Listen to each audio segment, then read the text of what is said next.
2026 বিশ্বকাপের শেষ ষোলোতে বেলজিয়ামের কাছে হেরে বিদায় নেয় সেনেগাল। সেই ব্যর্থতার পরই পাপে থিয়াও ও তার পুরো কোচিং স্টাফকে সরিয়ে দেয় দেশটির ফুটবল ফেডারেশন।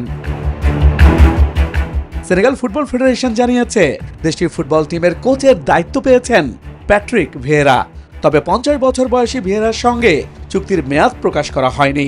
এর আগে ক্রিস্টাল প্যালেস, নিস, স্ট্রাসবুর্গ ও জেনোয়ার মতো ক্লাবে ডাকআউট সামলেছেন ফ্রান্সের বিশ্বকাপ জয়ী সাবেক এই ফুটবলার।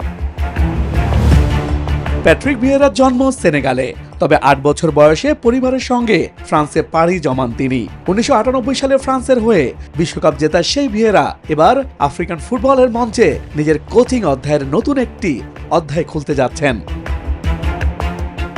এদিকে ম্যানচেস্টার সিটি থেকে বার্সেলোনায় যোগ দিলেন রদ্রিগো হার্নান্দেজ।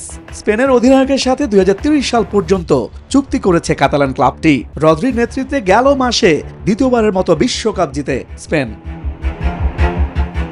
বার্সেলোনায় জাতীয় দলে সতীর্থ Lamine Yamal, Dani Olmo, Pau Cubarsi ও পেদ্রিদের সঙ্গে এখন ক্লাব ফুটবলেও কাঁধে কাঁধ মিলিয়ে খেলার অপেক্ষায় রদ্রি।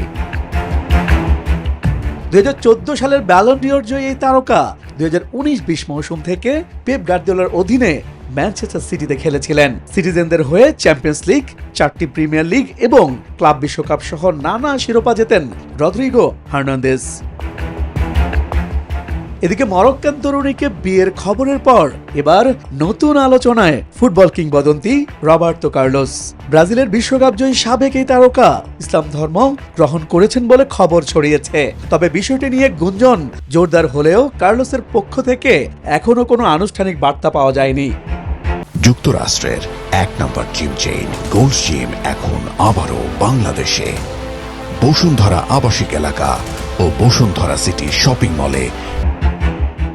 তুরস্কের সংবাদ মাধ্যম হাবেরলার সহ কয়েকটি প্রতিবেদনে বলা হয়েছে, প্রায় 4 সপ্তাহ আগে ইসলামী ধর্মীয় ব্যক্তিত্ব শেখ জিয়াদ হামাদার সঙ্গে সাক্ষাৎ করেন কার্লোস। সেখানেই তিনি শাহাদা পাঠ করে ইসলাম গ্রহণ করেন বলে দাবি করা হয়েছে। ইশতিয়াক দীপু, নিউজ 24।